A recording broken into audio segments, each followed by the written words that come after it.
deadly riots over the government's plan to avoid defaulting on its loans. Is that the unemployment keeps rising, and it has to keep rising just because you have an excess supply of goods, which is this is all borrowed money that our and that debt is owned by banks in other countries. Still over M-O-N-E-Y, in the form of a convenient personal loan.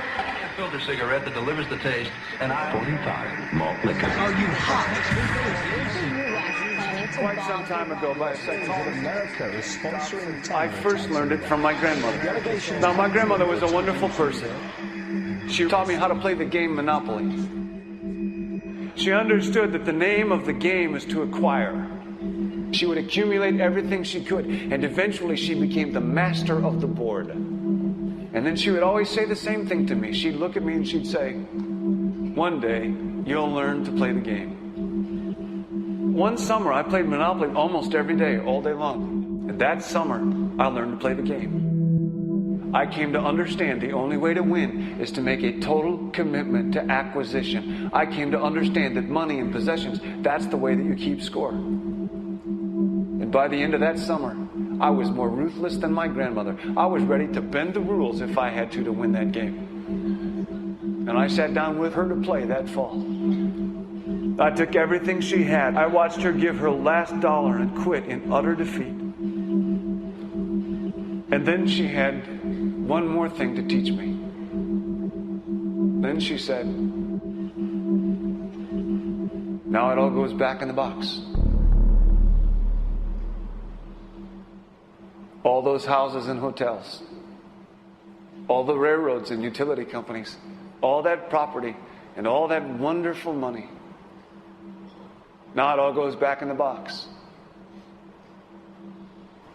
None of it was really yours. You got all heated up about it for a while. But it was around a long time before you sat down at the board.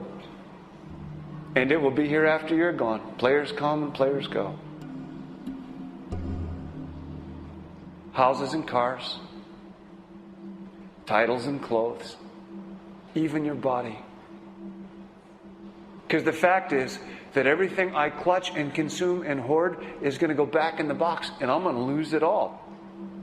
You have to ask yourself, when you finally get the ultimate promotion, when you've made the ultimate purchase, when you buy the ultimate home, when you have stored up financial security and climbed the ladder of success to the highest rung you can possibly climb it, and the thrill wears off, and it will wear off,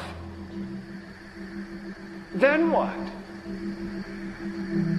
How far do you have to walk down that road before you see where it leads?